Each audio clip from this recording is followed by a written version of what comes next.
فقد افترى إثما عظيما. Bismillahirrahmanirrahim. Alhamdulillah hamdan katsiran tayyiban mubarakan fih kama yuhibbu rabbuna wa yardah. Alhamdulillahi hatta yardah. Alhamdulillahi hina ridha. Walhamdulillahi ba'da ridha. Walhamdulillahi ala kulli hal wa na'udzu billahi min hali ahli nar.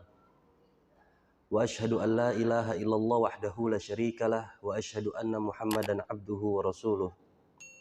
Allahumma shalli wa sallim wa barik wa zid wa an'im ala abdika wa rasulika Muhammad sallallahu alaihi wasallam wa ala alihi wa azwajihi wa ashabihi wa man sara ala nahjihi ila yaumil la raiba fih thumma amma ba'd. Ikhwani wa akhwati a'azakumullah, uhayyikum bi ahlas salam bi tahiyyati ahlul islam wa bi tahiyyati ahlul jannah. Assalamualaikum warahmatullahi wabarakatuh. Alhamdulillah, kembali kita akan melanjutkan pembahasan dari sebuah kitab, yaitu Fadlul Islam,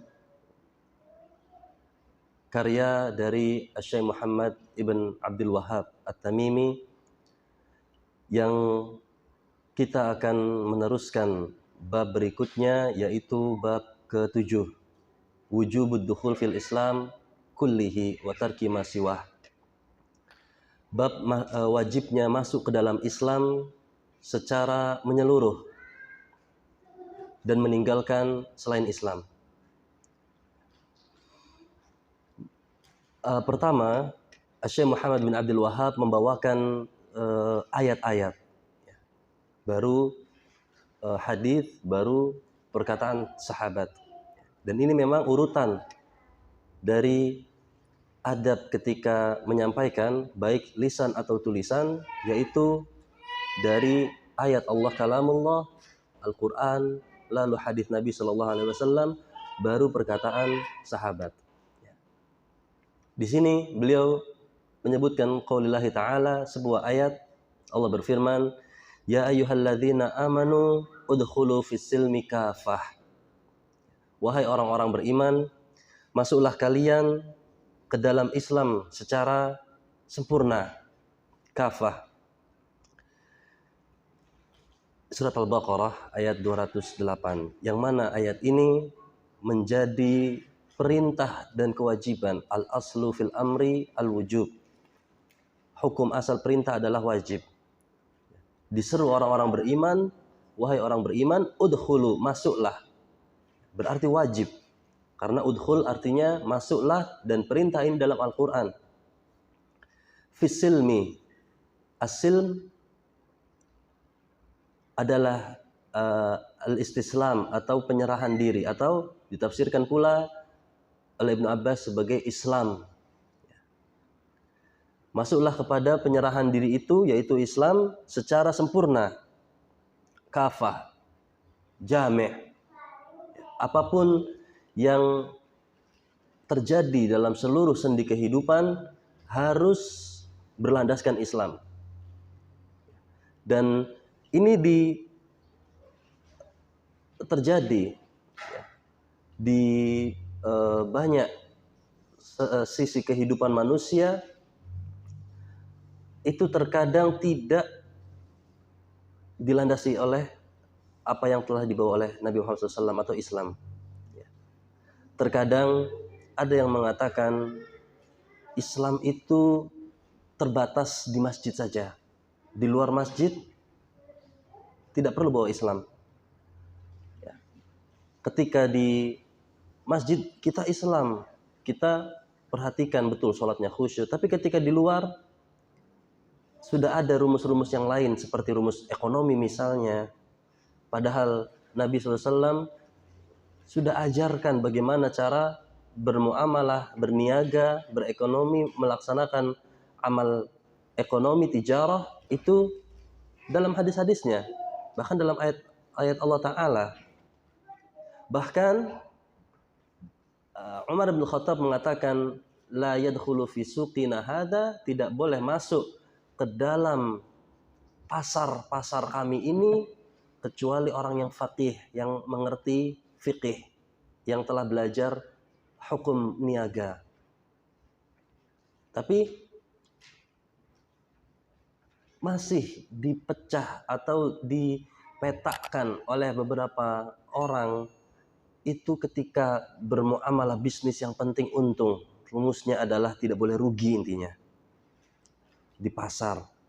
Atau ketika bisnis persaingan yang penting adalah selalu nomor satu.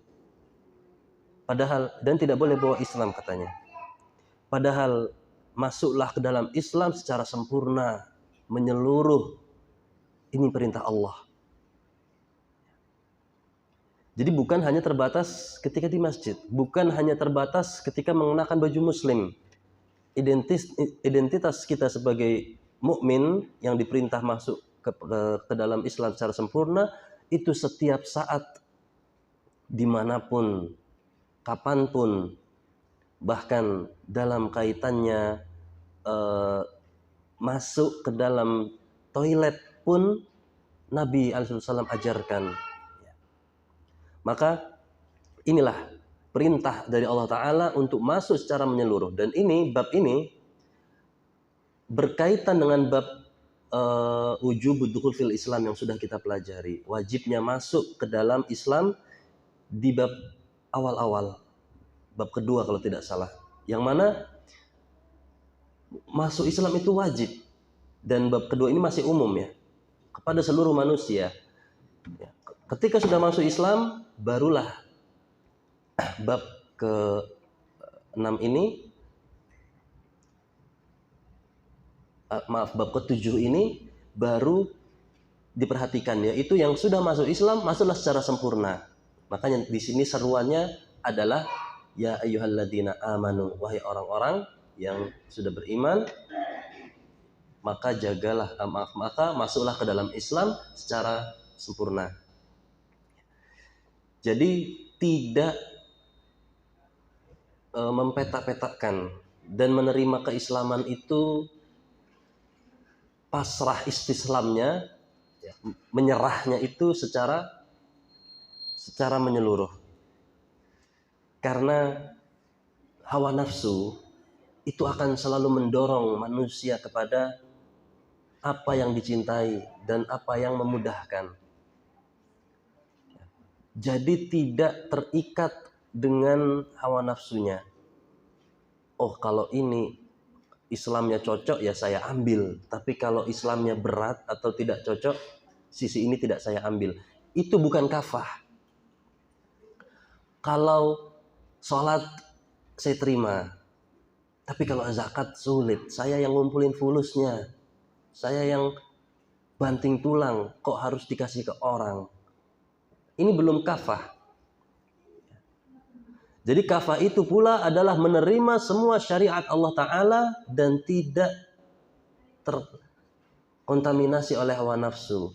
Ketika hawa nafsunya cocok, ya ambil. Tapi ketika bertolak belakang dengan hawa nafsu, ya tolak. Di sini ada larangan untuk demikian. Dan hebati fillah, Syekh Muhammad bin Abdul Wahhab membawakan ayat berikutnya.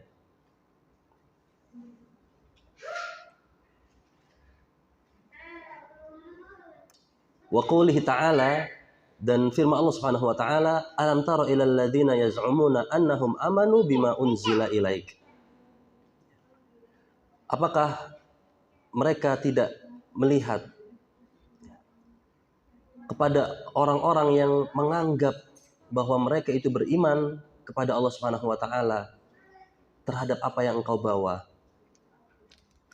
Di sini maksudnya adalah orang-orang munafik yang mengatakan sudah beriman kepada Allah Subhanahu wa taala. Dan ini adalah surat An-Nisa ayat 60.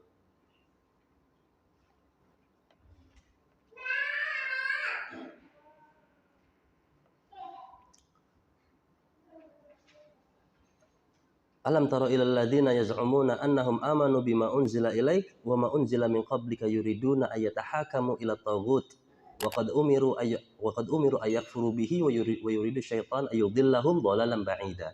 Ini ayat lengkapnya. Kalau yang tadi ditulis dalam redaksi kitabnya itu sepotong ya, itu potongan. Allah berfirman, apakah engkau tidak memperhatikan, tidak melihat bahwa orang-orang yang mengaku dirinya telah beriman kepada Allah dari apa yang diturunkan kepada engkau wahai Muhammad dan apa yang diturunkan sebelum engkau wahai Muhammad kepada rasul-rasul sebelumnya. Maka ayatahakamu, maka mereka hendak berhakim ila taghut, kepada taghut. Wa qad umiru ayakfuru bihi, padahal mereka diperintahkan untuk mengkafirkan atau menolak taghut tersebut. Wa yuridu syaitanu ayyudillahum dhalalan ba'ida, dan syaitan itu bermaksud untuk menyesatkan mereka dhalalan ba'ida, dengan sesat yang jauh, sejauh-jauhnya. Allah mengatakan kepada Nabi Muhammad untuk menunjukkan ada orang-orang yang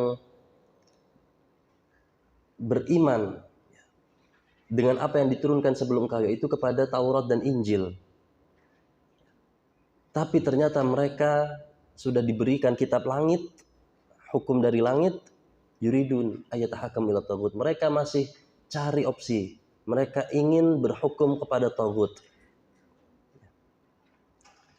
Jadi kalau soal ibadah, mungkin mereka ibadah, disuruh sholat, puasa juga ada di umat sebelumnya ya. Tapi ketika ada suatu permasalahan, ada problematika dunia, itu mereka cari opsi lain. Mereka berhukum, cari jalan keluar lain. Salah satunya ayatahakamu ila taghut, berhukum kepada taghut. Taghut ini memiliki beberapa definisi. Yang salah satunya adalah man hakama bi ghairi ma anzalallah, yang berhukum dengan apa yang tidak sesuai bi ghairi ma anzalallah, yang diturunkan Allah. Nah, atau taghut pula bisa maknanya adalah manidda'a ilmal ghaib atau arafa ilmal ghaib, yang mengaku paham atau tahu ilmu ghaib, ini juga taghut. Perihal klinik ataupun perdukunan ini termasuk taghut. Dan ini sangat dicintai oleh orang-orang Yahudi, perklinikan atau perdukunan itu. Dan inilah yang terjadi, bahwa orang-orang yang beriman dengan kitab langit sebelum engkau wahai Muhammad, dalam ayat ini, itu cari opsi. Mereka tidak beriman secara penuh. Dan begitu pula pada umat ini. Ya, karena nanti di ayat-ayat dan dalil berikutnya akan ditunjukkan bahwa di umat ini akan terjadi apa yang dahulu terjadi di umat sebelum Nabi SAW. Maka ini gambaran dari tidak sempurna, tidak kafahnya seseorang yang beriman dalam memeluk Islam, yaitu berhukum dengan hukum selain Allah. Dan ini termasuk taghut. Yang mana dalam ayat atau dalam bab ini wajibnya masuk ke dalam Islam kafah secara sempurna dan meninggalkan selainnya. Bab ini adalah pengingat untuk semua kaum muslimin bahwa dalam perkara apapun, dimanapun, di masjid atau di luar masjid, bahkan problematika baru sepelik apapun, itu wajib kembali kepada Allah dan Rasulnya. Nah, wajib kembali kepada Allah dan Rasulnya. Perkara itu, ketika belum menemui jawaban, sabar. Karena sifat asal manusia itu terburu-buru. Ketika ada masalah ingin segera diselesaikan apapun caranya. Padahal perintahnya adalah harus sesuai dengan apa yang sudah Nabi SAW ajarkan. Ada segala jenis pemecah problematika, pemecah atau jawaban dari masalah dalam Islam itu. Tapi karena terburu-buru, karena tidak sabar, ingin segera lepas dari beban, akhirnya asal mencari dari jawaban masalah tersebut. Ya. Jadi ini.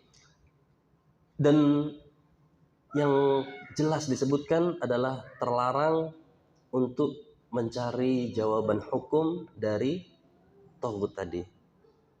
Karena perintahnya kita disuruh menjauhi taghut. Pusing, bingung cari misalnya dompet hilang, akhirnya ke dukun misalnya. Pusing tidak dapat jodoh, akhirnya ke dukun. Mbah, siapa jodoh saya misalnya. Nah, itu termasuk taghut. Atau berhukum kepada hukum selain Allah. Allah sudah berikan hukum, misalnya hukum waris secara jelas dalam ilmu faraid. Tapi karena hawa nafsunya, karena sifat manusiawinya, ia ingin berhukum dengan hukum lain. Ia berdasarkan keadilan dalam dirinya yang ia anggap adil, ia berhukum sendiri. Ini termasuk tidak masuk Islam secara kafah. Padahal kalau sudah masuk Islam, istislam, menyerah, ya menyerah dengan apapun yang ada dalam akal atau nalarnya. Dan kembali kepada Allah dan Rasulnya. Termasuk taghut ini, kita diperintahkan menjauhinya. Allah berfirman, "Faman yakfur bit-taghuti wa yu'min billah, faqad istamsaka bil urwatil wuthqa lan fisama laha." Karena barang siapa yang mengingkari taghut dan beriman hanya kepada Allah, maka ia telah berpegang kepada urwatil wuthqa, tali yang sangat kuat. Lan fisama laha, tidak akan putus tali tersebut. Tadi tauhid, ya. Yaitu ingkar dulu kepada taghut, bukan hanya mengesahkan Allah tapi berhukum cari solusi kepada selain Allah. Nah, ini bagian dari Islam.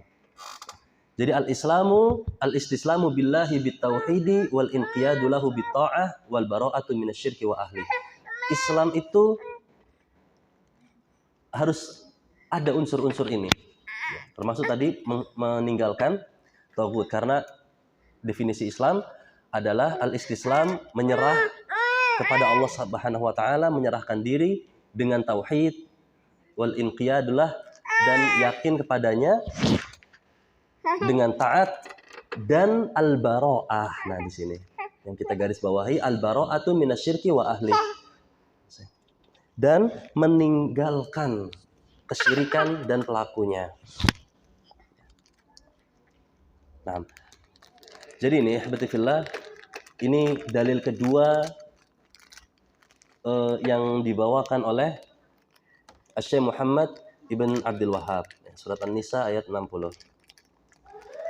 Berikutnya ayat ketiga yang dibawakan oleh beliau dalam bab wajibnya masuk Islam secara kafah, yaitu wa qoulihi ta'ala innal ladzina farraqu dinahum wa kanu syi'a lasta minhum fi syai'.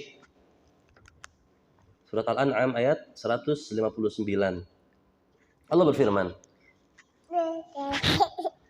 sesungguhnya alladzina farraqu dinahum, orang-orang yang memecah belah agama mereka, wa kanu syi'a, dan mereka menjadi syi'a. Syi'a itu jamak dari syi'ah, dan mereka menjadi bergolong-golongan. Urutannya memecah belah agama, akhirnya menjadi bergolong-golong. Maksud memecah belah farraqu dinahum itu tadi tidak masuk Islam secara kafah. Memecah belah agama itu berarti dia terima suatu hukum syariat, dia tolak syariat yang lain. Efek dari hal tersebut adalah syiah, menjadi bergolong-golongan. Jadi kalau kita lihat kenapa banyak sekali golongan, sebabnya satu, yaitu ia tidak kafah dalam beragama. Ia terima tadi misalnya tauhid uluhiyah, tauhid rububiyah ia terima, tapi asma wa sifatnya ia tidak beriman atau ia tidak terima tauhid tersebut dengan baik. Masih ada pemikiran sifat-sifat Allah yang menyimpang, yang keliru. Seperti misalnya ia anggap Allah itu satu dengan makhluknya. Allah itu membagikan cahayanya kepada para nabi dan para nabi diciptakan dari cahayanya. Ini benar misalnya di tauhid uluhiyah mengesahkan Allah, benar di tauhid rububiyah dalam ibadah hanya kepada Allah, tapi salah contoh di tauhid asma wa sifat. Sehingga terjadilah perpecahan, terjadilah firqah-firqah, terjadilah golongan-golongan. Makanya lahirlah golongan-golongan yang keliru seperti Mu'tazilah, Murji'ah, dan yang lainnya. Atau ia dalam agama tidak kafah, sholat baik, bahkan mungkin hafal Quran, mungkin ia juga bertauhid dengan baik kepada Allah, tapi di sisi syariat, perilaku terhadap pemimpin ia tidak sesuai, jadi tidak kafah. Akhirnya lahirlah Khawarij karena menolak atau membangkang dari para pemimpin. Nah, ini. Jadi di dalam ayat ini Al-An'am 159, innal ladzina farraqu dinahum, Allah berikan sebab akibat. Karena farraqu dinahum, memecah belah agama, memilih ini meninggalkan itu, akhirnya apa? Wa kanu syi'a, jadilah golongan-golongan. Maka disebutkan oleh Allah Ta'ala, lasta minhum fi syai', dan wahai Muhammad, engkau tidak ada sedikit pun tanggung jawab terhadap mereka. Ini salah mereka sendiri, mereka pecah atau klasifikasi pilih-pilih agama mereka sendiri. Mereka ambil syariat ini, mereka tolak syariat itu. Sebabnya terpecahlah mereka, golongan.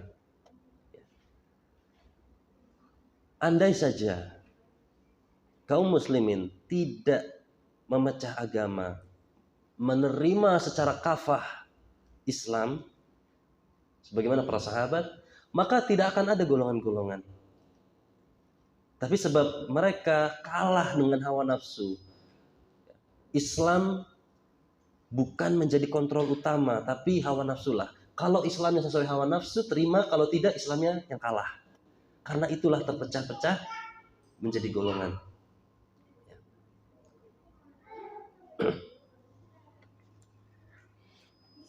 Nah ini.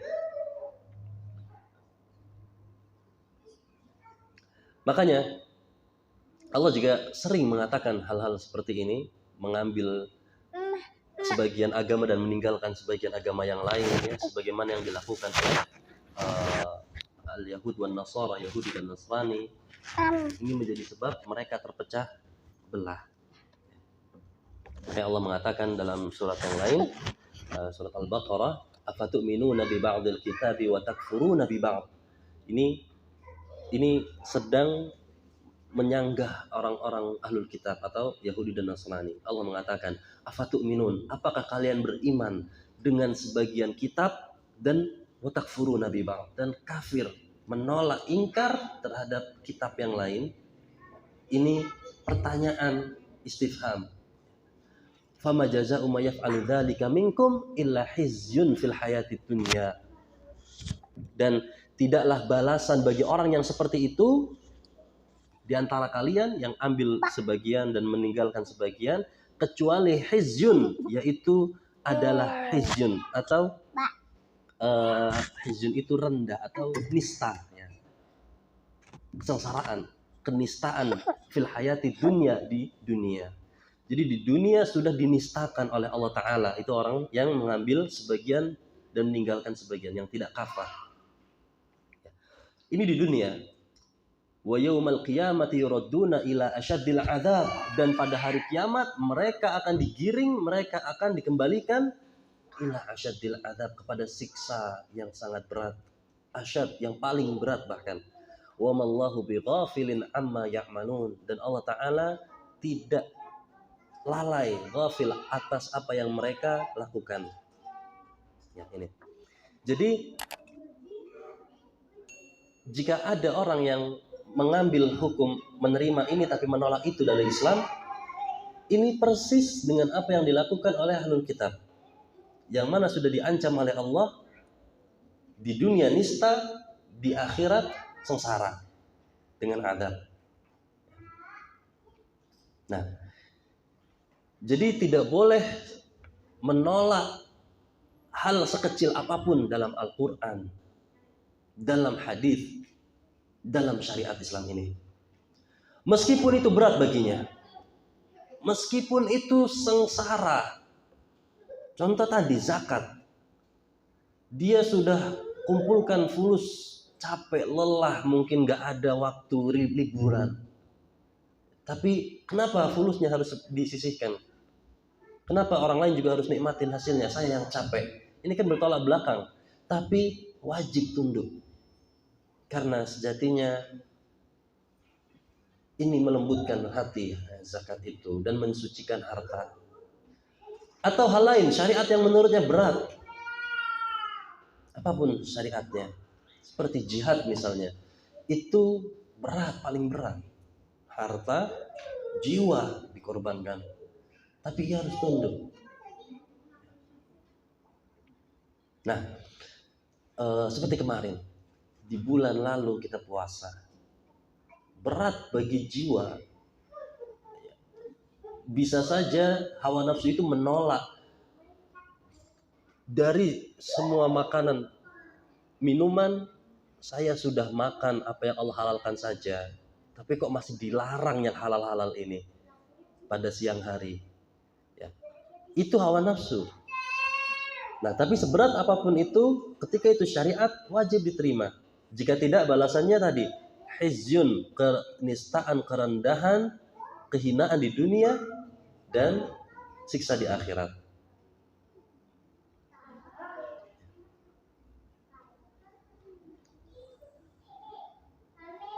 Dan Allah Subhanahu wa taala juga menyebutkan dalam Al-Quran tentang sebagian orang yang beriman hanya dengan sebagian Rasul, dan juga kufur terhadap sebagian yang lain. Ini juga sampai disebutkan dalam Al-Quran.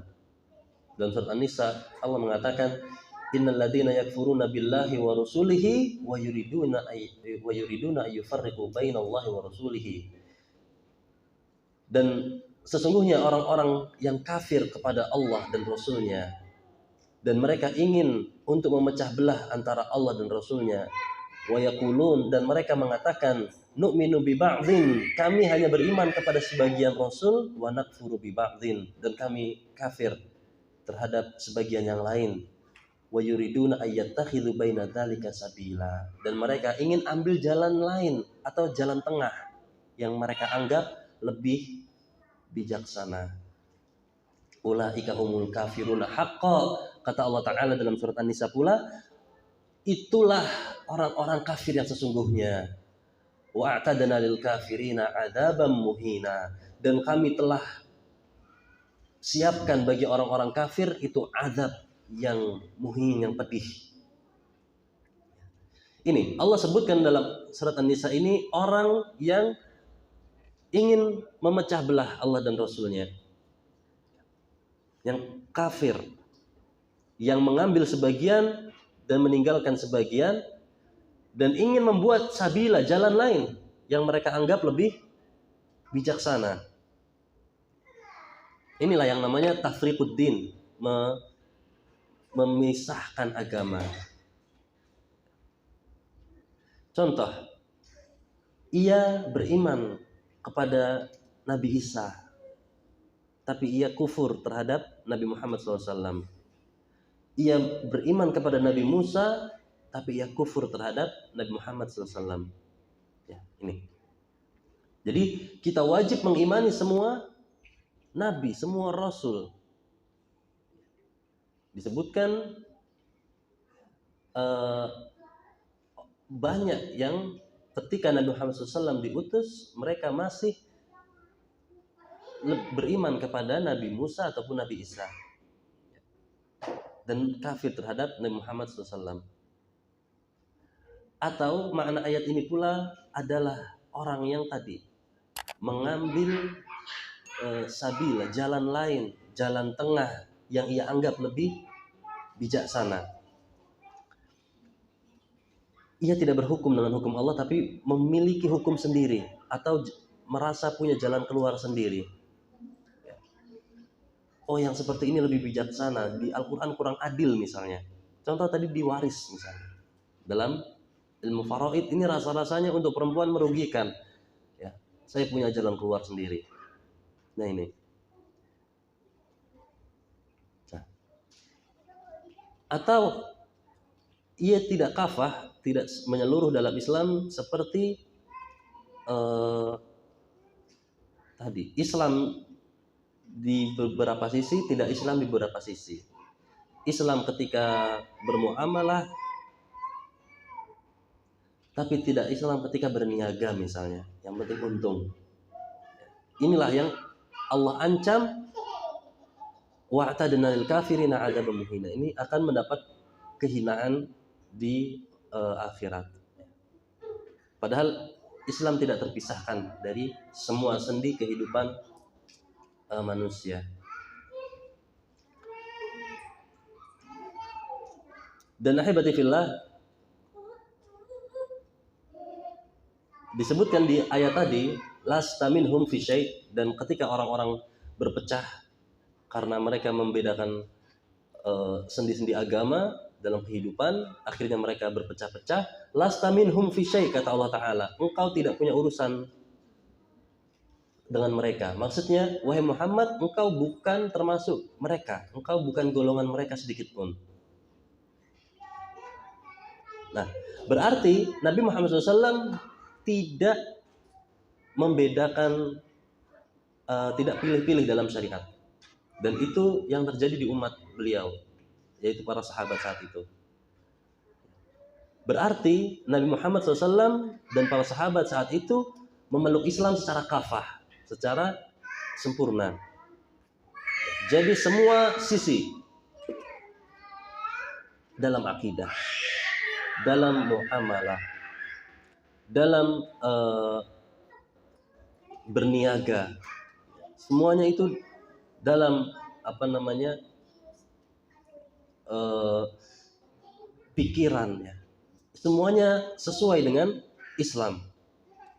Ini Islam yang kafah. Maka Allah katakan lasta minhum fi syai', ya. Nabi Muhammad, engkau lepas dari mereka, engkau bukan termasuk golongan mereka. Inilah 3 ayat yang dibawakan di dalam bab wajibnya masuk Islam secara kafah. Lalu berikutnya qala Ibnu Abbasin radhiyallahu anhuma fi qoulihi ta'ala yauma tabyaddu wujuhun wa taswaddu wujuh. Nah ini, kalau orang melihat redaksi kitabnya, Ibnu Abbas berkata tentang ayat Allah Ta'ala yauma tabyaddu wujuh wa taswaddu wujuh, pada hari di mana wajah-wajah itu putih bersinar dan hari wajah akan dihitamkan legam. Nah,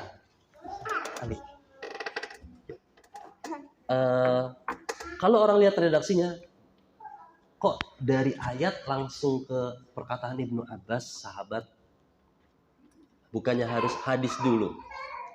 Maka ini bukan merujuk kepada perkataan Ibnu Abbasnya, tapi kepada firman Allah tadi, yauma tabyaddu wujuh wa taswaddu wujuh, hari di mana wajah akan putih dan wajah akan hitam. Surat Al-Imran ayat 106. Ya, baru setelah ini hadis Nabi. Jadi urutannya itu ayat, lalu hadis, baru perkataan sahabat. Tapi kenapa di sini ada qala Ibnu Abbas, perkataan sahabat dulu? Ini dimaksudkan untuk menafsirkan ayat tadi. Apa tafsir dari ayat tadi? Al-Imran 106, hari di mana wajah putih dan hari di mana wajah hitam, yaitu tabyaddu wujuhu ahli sunnah wal i'tilaf. Hari akan memutih wajah orang-orang yang mengikuti sunnah wal i'tilaf. I'tilaf artinya orang yang bersatu. Wa taswaddu wujuh ahlil bid'ah wal ikhtilaf, dan akan menghitam wajah orang-orang yang bid'ah, yang tidak mengikuti sunnah dan ikhtilaf dan berpecah belah. Kapan itu? Itu di akhirat, pada hari di mana akan terjadi hal itu. Nah, habatifillah, Abdullah bin Abbas, ahli tafsir dari para sahabat, menafsirkan hari itu akan ada yaumul jaza, hari pembalasan, dan akan terlihat hari di mana refleksi dari apa yang dilakukan di dunia terlihat. Hari panen, nanamnya apa di dunia, panennya terlihat, tumbuh panennya, bentuk hasilnya itu di akhirat. Dan akan terlihat wajah-wajah putih bersinar ketika ia ternyata di dunia mengikuti sunnah dan iktilaf, bersatu, tidak berpecah, tidak pilih-pilih dalam syariat.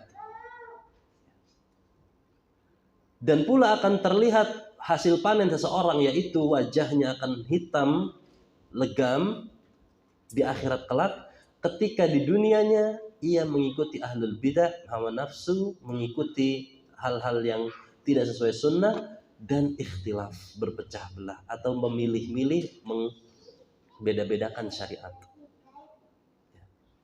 Ini pada hari di mana wajah akan putih dan wajah akan menghitam. Ya. Maka ini juga disebutkan dalam asar Abu Umamah, fa ammal ladzina swaddat wujuhum akafartum ba'da imanikum qala humul khawarij. Ya. Orang-orang yang iswadat wajah, yang hitam wajahnya, itu adalah, mereka adalah khawarij, kata Abu Umamah. Orang yang keluar dari Islam.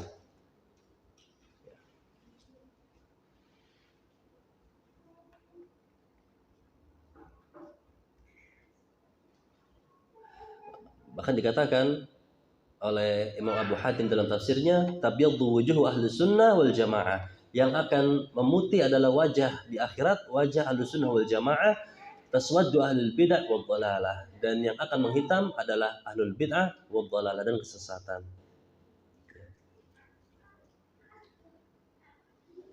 Nah, jadi wajib bagi kita masuk Islam itu secara sempurna. Karena apa? Balasan di akhirat itu mengerikan, akan terpampang, terlihat oleh orang-orang. Apa yang dilakukan di dunia, pilih-pilih dalam Islam, kelak wajahnya akan menghitam di akhirat. Ancaman yang menunjukkan tentang haramnya perbuatan tersebut. Pilih yang ini, tapi yang itu tidak cocok, ditolak Islamnya. Dan habatifillah, sekarang kita masuk ke dalam hadis. Dituliskan oleh Syekh Muhammad bin Abdul Wahhab di dalam kitab ini, Fadlul Islam, setelah ayat-ayat, beliau menuliskan hadis wa Nabi Abdullah Umar radhiyallahu anhuma qala Rasulullah sallam la ya'tiyanna ala ummati ma ata ala bani Israil hadwan na'al bin na'al. Kata beliau, Nabi SAW, akan datang pada umatku apa yang terjadi di Bani Israel, hadwan na'al bin na'al, serupa sandal dengan sandal. Hatta in kana fihi ma ata ummahu alaniyah, kana fi ummati may yasna' dzalik. Bahkan jika di umat terdahulu ada yang mendatangi ibunya alaniyah dengan tanpa malu, atau dengan terang-terangan mendatangi, maksudnya ini jima, maka di umatku juga akan terjadi. Karena fi ummati ma yasna' dzalik, di umatku juga akan ada yang melakukan itu, kata Nabi. Wa inna bani Israil tafarraqat ala 72 millah. Dalam riwayat lain ala 72 millah. Bani Israel itu dahulu terpecah menjadi 71 atau 72 golongan. Maka sataftariqu hadhil ummah, sedangkan umatku ini, kata Nabi, akan berpecah ala 73 firqah, menjadi 73 golongan atau perpecahan atau ya firqah, golongan. Kulluha finnar, semuanya ada di neraka, illa wahidah, kecuali satu golongan. Qalu, para sahabat bertanya, man hiya ya Rasulullah, siapa dan apa satu golongan itu wahai Nabi? Qala, jawaban Nabi SAW adalah ma ana alaihi wa ashabi, apa yang aku dan sahabatku hari ini berada, sedang kami lakukan. Golongan satu golongan inilah yang serupa dengan Nabi dan sahabatnya saat itu, inilah yang akan selamat. Inilah yang tidak termasuk dari golongan yang seluruhnya masuk kulluha finnar, kata Nabi tadi, yang seluruhnya di neraka tadi, kata Nabi sallallahu alaihi wasallam. Ini hadis yang sangat penting.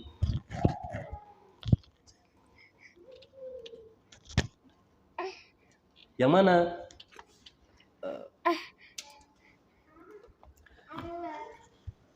Nabi sallallahu alaihi wasallam di hadis ini, dalam riwayat Abdullah bin Umar, menunjukkan layak tiana. Dalam awal hadisnya disebutkan sungguh pasti akan datang atau akan terjadi. Ada lam dan nun taukid. Nanti dulu ya. Ada lam dan nun taukid, layak tiana, yang mana benar-benar akan terjadi pada umatku apa yang dahulu terjadi di Bani Israel. Tapi di zaman Nabi tidak ada. Dan ini berarti zaman setelah Nabi meninggal. Kenapa Nabi bisa tahu? Inilah ilmu ghaib yang sebagian diberikan kepada Rasulnya. Jadi ilmu ghaib itu ada dua. Ghaib nisbi dan ghaib mutlak. Ya. Ghaib nisbi itu ghaib yang sebagian orang tahu. Contoh, tahun di sini ada yang di tahun 45 lahirnya Bapak? Tidak ada ya. Tahun misalnya 80-an. Mungkin di sini ada bapak-bapak yang masih muda saat itu. Apa yang terjadi saat itu bapak-bapak tahu, tapi saya tidak tahu karena saya belum lahir. Ya. Itu ghaib bagi saya, tidak ghaib bagi bapak. Apa yang ada di misalnya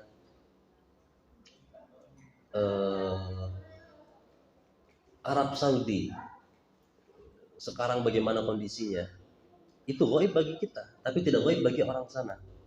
Ini ghaib nisbi sebagian. Ghaib mutlak itu adalah ghaib yang mutlak, seperti tidak ada yang tahu, seperti kapan matinya seseorang, siapa jodohnya seseorang. Ini mutlak. Kapan hari kiamat, yang bahkan Nabi Jibril alaihissalam tidak tahu. Dan termasuk nisbi itu apa yang Nabi SAW dapatkan dari wahyu dari Allah Ta'ala, seperti apa yang akan terjadi di umat ini. Ya. Makanya Nabi dengan tegas mengatakan pasti akan terjadi, layak tiana dalam hadis ini. Sungguh pasti akan terjadi kepada umatku apa yang dahulu terjadi pada Bani Israel. Bahkan dikatakan hadzwan na'al bin na'al, serupa dan persis layaknya sendal. Nabi SAW kiaskan di sini, permisalkan dengan sandal yang mana ukuran kanan kiri pasti sama. Ya. Sandal normal itu sama. Motifnya juga sama. Warnanya sama. Kemanapun barang pula. Ya. Satu di masjid, yang satu di rumah. Maka nggak fungsi sandalnya. Nah, jadi serupa sandal yang berfungsi. Berarti sangat mirip. Umat ini akan melakukan apa yang dilakukan umat dahulu, mirip. Apa itu? Yaitu yaitu keburukan-keburukan. Bahkan jika ada keburukan yang sangat dahsyat, yang mana di sini disebutkan, Nabi SAW katakan, bahkan jika dahulu di umat dahulu ada yang mendatangi ibunya atau berzina dengan ibunya, umat ini juga akan ada. Maksudnya bahkan maksiat tertingginya pun dilakukan. Kenistaan yang sangat tingginya juga dilakukan di umat ini. Juga akan ada. Bukan di dulu doang adanya. Itu maksudnya. Zina itu, semua zina itu kotor dan rendah. Dosa besar. Dari semua zina, yang paling besar adalah zina dengan mahram. Dari semua zina dengan mahram, yang paling tinggi adalah dengan ibu sendiri. Dan jika itu terjadi di zaman lalu, zaman ini juga akan ada. Maksudnya adalah kita harus menyelisihi umat terdahulu dalam keburukan. Karena kalau kita tidak waspada dan bermudah-mudah, akan persis terjadi dengan apa yang umat dahulu lakukan. Makanya kata Nabi SAW, sesungguhnya yang menghancurkan umat terdahulu adalah kasratu masailihim mukhtilafhum ala anbiya'ihim. Banyaknya permasalahan atau pertanyaan mereka dan perselisihan dengan nabi-nabi mereka, atau menyelisihi nabi, tidak menerima ajaran nabinya. Atau yang Nabi juga gambarkan dengan umat terdahulu itu seperti yang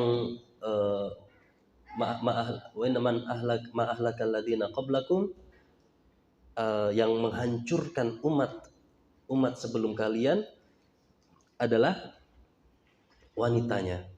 Ya. Nah, ini juga terjadi di zaman ini. Berapa banyak karena wanita hancur bahkan kerajaan, negara, suatu republik, ya. Apalagi cuma rumah tangga. Ini hati-hati. Jadi umat terdahulu ada itu untuk dijadikan pelajaran, dan banyak pelajaran dalam Al-Quran. Kalau kita pelajari Al-Quran dengan tafsirnya, itu yang menceritakan kehancuran umat terdahulu, bagaimana umat terdahulu dijadikan pelajaran. Bahkan seperti Fir'aun, seperti ada Bani Israel, seperti kaum Nasrani, kesalahan-kesalahan mereka. Nah, ini bahkan sampai itu ya, kesalahan-kesalahan besarnya juga akan dilakukan. Dan umat mereka atau umat itu, wa inna Bani Israel di sini maksudnya bukan hanya Yahudi, tapi termasuk Nasrani. Ya.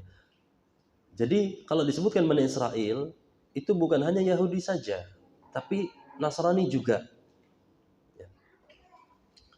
Jadi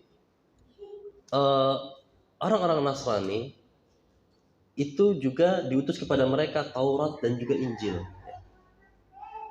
Nah,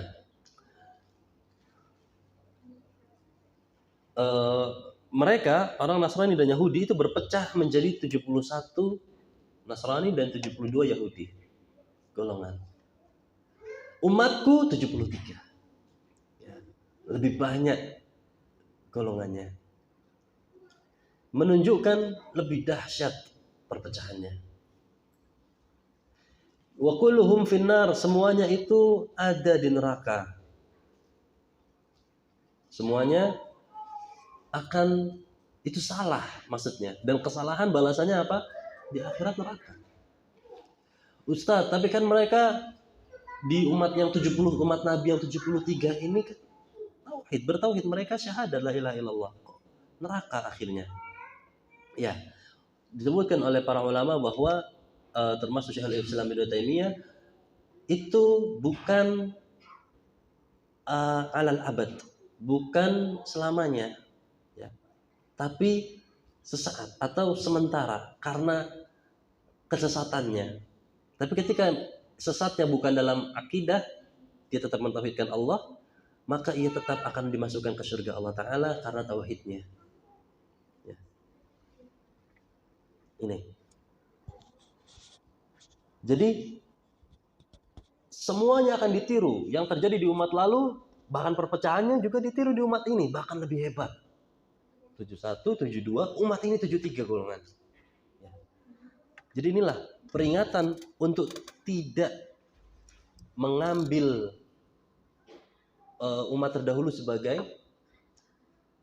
model atau contoh yang disuperiorkan, ya. Karena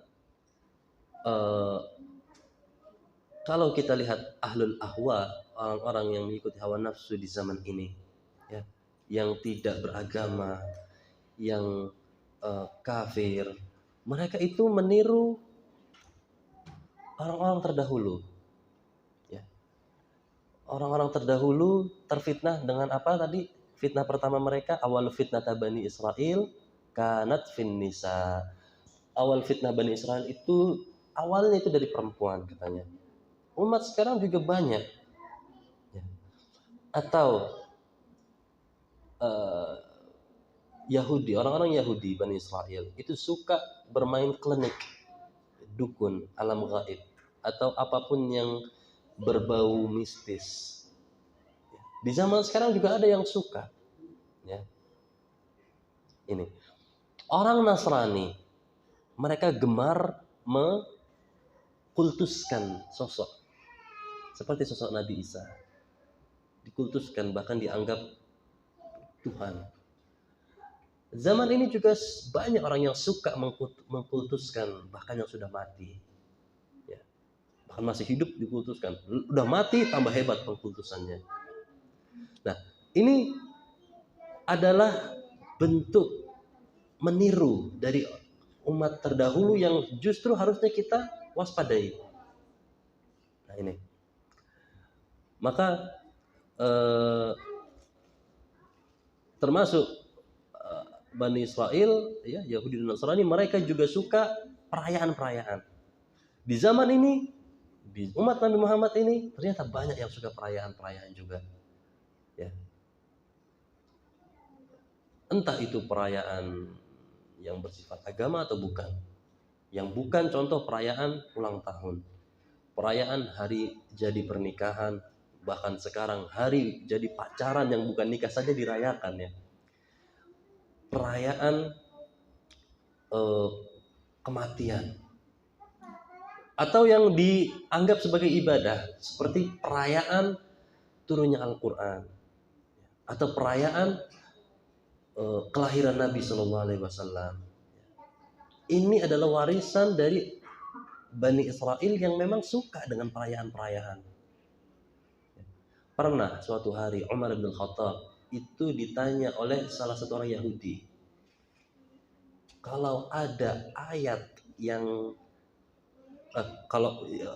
orang Yahudi itu bilang dulu ke Umar, kalau turun kepada kami ayat itu kami biasanya lakukan perayaan dahulu. Kalau di engkau gimana? Kalau ada ayat yang harus engkau rayakan, ayat apa? Ya. Maka Umar bin Khattab mengatakan, yaitu adalah ayat yang Allah turunkan, al-yauma akmaltu lakum dinakum wa atmamtu alaikum ni'mati wa raditu lakumul Islam dina. Kalau ada ayat yang kaum muslimin sangat bergembira, yaitu adalah ayat yaitu di mana Allah menurunkan ayat al-yauma akmaltu lakum dinakum. Pada hari ini aku telah sempurnakan bagi kalian agama kalian, dan seterusnya. Ya. Tapi segembira apapun sahabat dengan ayat tersebut, tidak sekalipun dirayakan hari turunnya ayat tersebut. Kenapa? Karena sepanjang Nabi SAW tidak menyuruh ini kultuskan, rayakan. Sahabat segembira apapun tidak akan merayakannya. Lagi pula hari itu, hari di mana turunnya ayat tersebut, itu pada hari yang sudah sangat mulia, yaitu hari Arafah.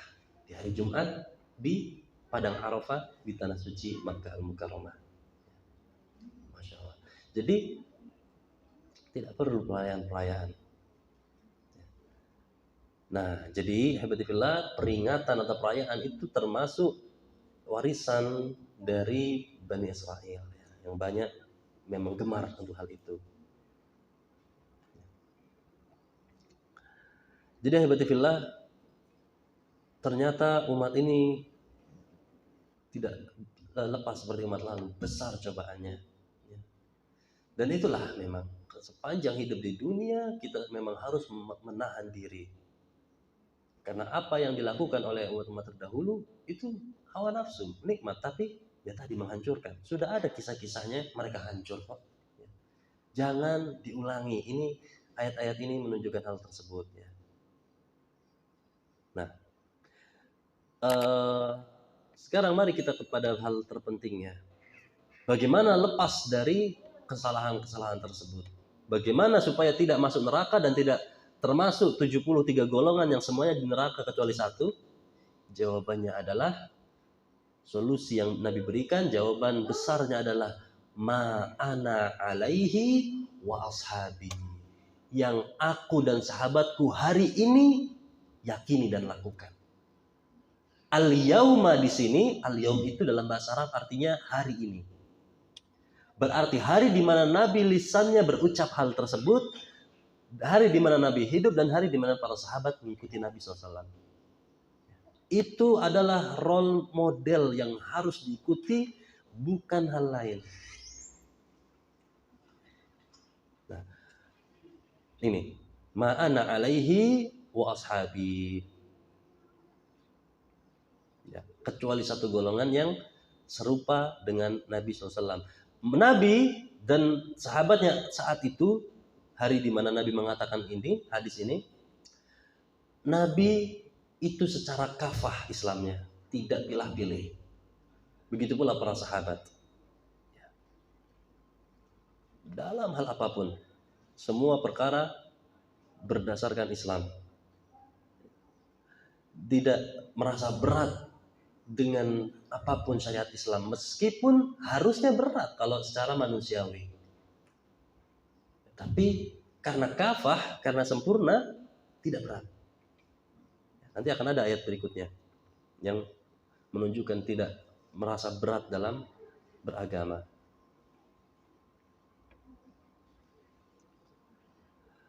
Jadi ma'ana alaihi wasallam. Kalau kita lihat juga, para sahabat ketika tahu bahwa umat akan terpecah jadi 73, mereka langsung mengatakan, dan ada satu yang selamat, mereka mengatakan, qalu wa man hiya ya Rasulullah, siapa mereka wahai Nabi? Ini adalah bentuk semangat sahabat untuk tahu mana yang selamat dan sehingga mereka bisa amalkan. Jadi mereka bertanya siapa itu bukan hanya untuk nambah ilmu, tidak, tapi untuk mengamalkan. Sehingga mereka bisa termasuk yang selamat dari firqah yang akan masuk neraka. Nah, jadi kalau kita lihat pula ada konteks zaman atau waktu di situ. Ma'ana alaihi wa ashabi, yang aku dan sahabatku hari ini sedang lakukan. Berarti apa yang tidak dilakukan di Nabi di zaman Nabi hari itu semua bukan termasuk yang selamat. Paham ya? Al-yaum tadi kan artinya hari ini, zaman Nabi hidup. Ya, yang dilakukan dan diyakini Nabi saat itu. Berarti di selain hari itu, apapun ada yang baru meskipun baik maksud dan tata caranya, maka itu tidak termasuk dari yang satu yang selamat. Karena tadi hanya al-yaum, hanya hari ini, kata Nabi. Hanya ketika Nabi hidup dengan para sahabat. Maksudnya adalah cukuplah kita supaya menjadi firqah yang selamat, itu kembali kepada Nabi dan sahabatnya. Ya, kembali saja. Tidak perlu ada tambahan atau modifikasi. Makanya kata Imam Malik rahimahullah, apa yang tidak menjadi ibadah dzal yaum di hari itu, di hari Nabi hidup, maka falan yakun ibadah, tidak akan menjadi ibadah di hari apapun. Yang bukan ibadah di zaman Nabi, maka bukan ibadah di hari apapun atau sampai kapanpun. Jadi tidak boleh kita menganggap ada ibadah lain selain yang sudah Nabi SAW ajarkan. Ini. Jadi maksudnya adalah dengan kita mengikuti sunnah ya, dan menjauhi segala macam kebid'ahan atau modifikasi atau tambahan di dalam agama. Ya. Sederhana saja sudah sebetulnya. Kembali kepada jawaban Nabi, ma'ana alaihi wa ashabi. Karena banyak ya macam-macam sekarang itu tambahan-tambahan yang dulu Nabi tidak lakukan. Sebagian ketika umroh itu orang ada yang tambahkan sholat 2 rakaat setelah sa'i ya. Padahal tidak, yang sunnah sholat 2 rakaat itu setelah tawaf. Setelah sa'i sunnahnya tata caranya adalah langsung tahallul, botak dulu atau pendekkan rambut, bukan sholat lagi ya. Atau banyak hal-hal lain. Ini nanti bab depan insyaallah akan lebih khusus dalam masalah bid'ah insyaallah. Baik, jadi ini hanya satu firqah wahidah, satu firqah yang akan selamat langsung dari api neraka, yaitu yang mengikuti Nabi dan sahabatnya di hari tersebut. Berikutnya, ini hadis setelah hadis ditambahkan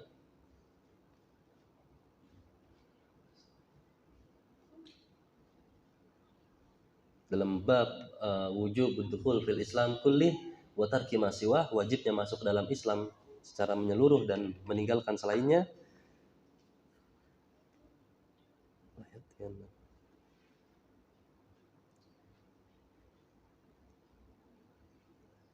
Dikatakan oleh Syekh Muhammad Abdul Wahhab, falyata'ammalil mu'min, maka hendaknya seorang mukmin itu memikirkan alladzi yarju liqa Allah, yang menginginkan pertemuan dengan Allah, yaitu kalam as-sadiqil masduqi fi hadzal maqam, harus memperhatikan, merenungkan perkataan dari Nabi Muhammad as-sadiqul masduq, yang benar dalam hal ini. Maksudnya hal di atas tadi ya, yang harus mengikuti Nabi dan para sahabatnya.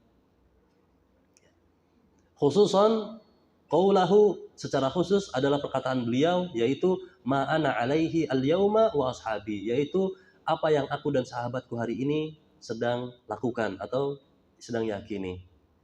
Ya. Ini. Jadi Syekh Muhammad Abdul Wahhab ini tadi dalam kitab ini redaksinya menambahkan, kita sebagai seorang mukmin yang ingin pertemuan membahagiakan dengan Allah harus memperhatikan tadi, digaris bawahi ya, perkataan Nabi ma'ana alaihil yauma wa ashabi. Bahkan beliau menambahkan perkataan ya laha min mau'izatin law wafaqat min qulubil haya.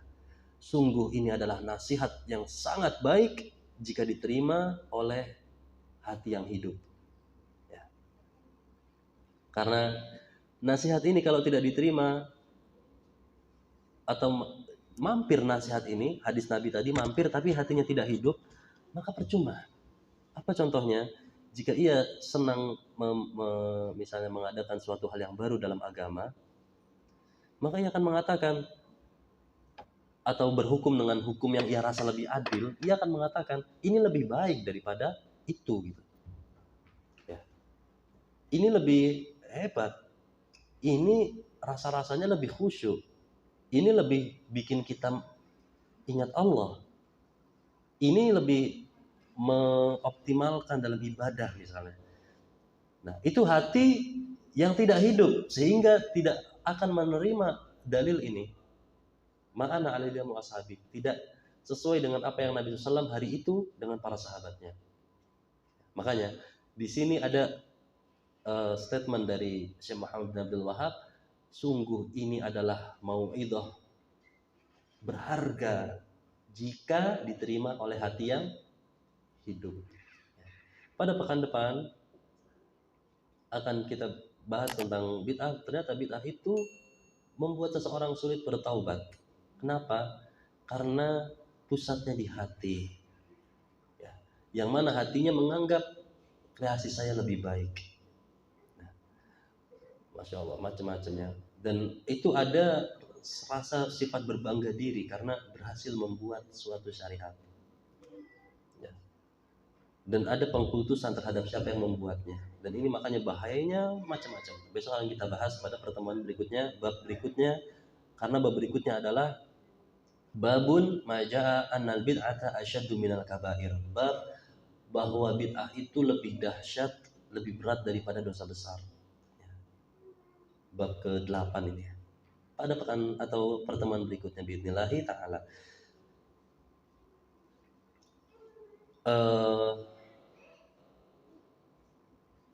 Ini hadis rawahu Tirmidzi wa rawahu aidan min hadits Nabi Hurairah wa sahahahu walakin laysa fihi dzikrun nar.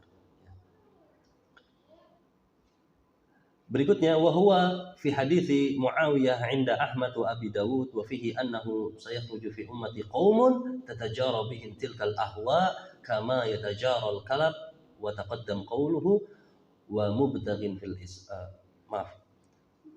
kama yatajara al-kalab bi sahibihi fala yabqa minhu 'irqun wala mafsal illa dakhalahu. Dan dalam hadis lain, dalam hadis Muawiyah dalam Indal Ahmad, dalam Musnad Ahmad wa Abi Dawud dan Musnad Abi Dawud dikatakan annahu sayakhruju fi ummati qaumun, akan timbul di umatku ini suatu kaum tatajaru bihim tilkal ahwa, yang hawa nafsu itu merasuk pada diri mereka kama yatajarul kalab, sebagaimana merasuknya atau terjangkitnya al-kalab, penyakit rabies bisahibihi pada pasien.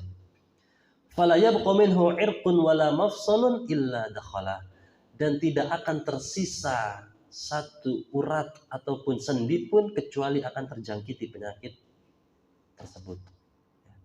Seperti rabies. Hawa nafsu itu akan merasuk pada umat ini, kata Nabi, di sebagian umatnya itu seperti penyakit rabies. Merasuk ke setiap sendi dan air pun aliran darah atau urat. Ya. Maksudnya apa? Ahwat ini mendahulukan hawa nafsu dibanding syariat atau hukum Allah. Ya. Makanya bab ini adalah bab yang menunjukkan wajibnya masuk Islam seseorang secara menyeluruh, tidak menjadikan hawa nafsu sebagai imamnya atau pemimpinnya, tapi hawa nafsulah yang tunduk pada Islam, pada syariat. Inilah kafah.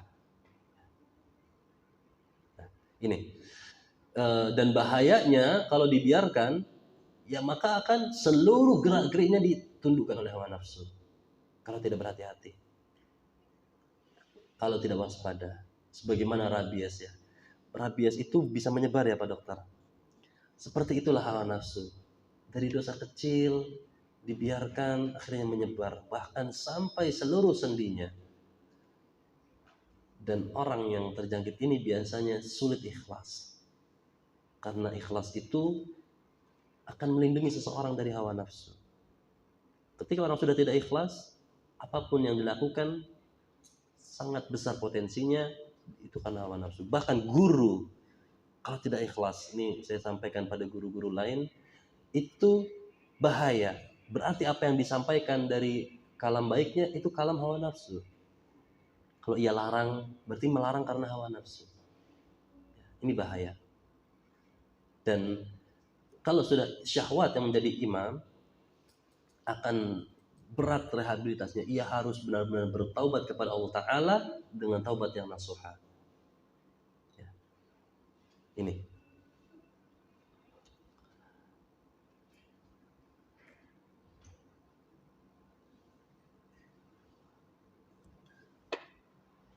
Dan terakhir, beliau mengatakan dalam kitabnya, wa taqaddama qawluhu wa mutaghin fil Islam sunnatal jahiliyah. Dan sudah di dalam Islam ini ada orang yang mencari sunnah-sunnah jahiliyah. Ini sudah kita bahas pada bab yang lalu. Islamnya Nabi Muhammad SAW atau di umat Nabi ini akan ada orang yang muqtadin, mencari sunnah-sunnah jahiliyah terdahulu. Ya seperti tadi, perayaan-perayaan ataupun pengkultusan, ya. Ataupun apa yang dahulu dilakukan dari maksiat-maksiat, zaman ini juga ada dan pasti akan ditiru. Bahkan kata Nabi SAW, walau dakhulu fi juhri dhabbin, ya, pasti akan diikuti. Akan ada dari umat kata Nabi orang-orang yang mengikuti Nasara dan Yahudi, meskipun mereka masuk ke dalam lubang tempat tinggal sarang dhab, kadal gurun atau ya hewan padang pasir, pasti akan diikuti. Padahal disebutkan bahwa definisi dhab itu tinggalnya di lubang yang belok-belok. Beda sama lubang ular yang notabene lurus. Ini belok-belok dan bahkan penuh penyakit kotor kata para ulama. Tapi akan dimasuki kalau orang umat terdahulu yang buruk masuk, diikuti. Ya. Ini menunjukkan bahwa ada orang-orang yang masih mencari sunnah yang bertentangan dengan Islam, itu sunnah jahiliyah. Termasuk diantaranya yaitu memilih-milih amal syariat atau memilih-milih Islam. Baik, ahibati fillah, ini yang bisa kita sampaikan pada bab ke-7. Ini bab sahih, bab as-sabi', bab ke-7. Dalam kesempatan ini, insyaallah pada pekan depan lanjut bab 8, dan semoga Allah Ta'ala berikan kita taufik dan hidayahnya untuk mengamalkan apa yang sudah kita pelajari dan dimudahkan untuk menyelesaikan kitab ini secara khusus untuk menguatkan tauhid kita. Wa nasallallahu ta'ala ayaj'alana min ibadihi al-mukhlisina al-mukhlasin wa ayataqabbal a'malana wa yaj'alana min ibadihi al-ulama. Hadza wallahu a'la wa a'lam bis-shawab wa sallallahu ala nabiyyina Muhammad wa sallam wa akhiru da'wana alhamdulillahi rabbil alamin. Wassalamu alaikum warahmatullahi wabarakatuh. ومن يشرك بالله فقد افترى إثما عظيما.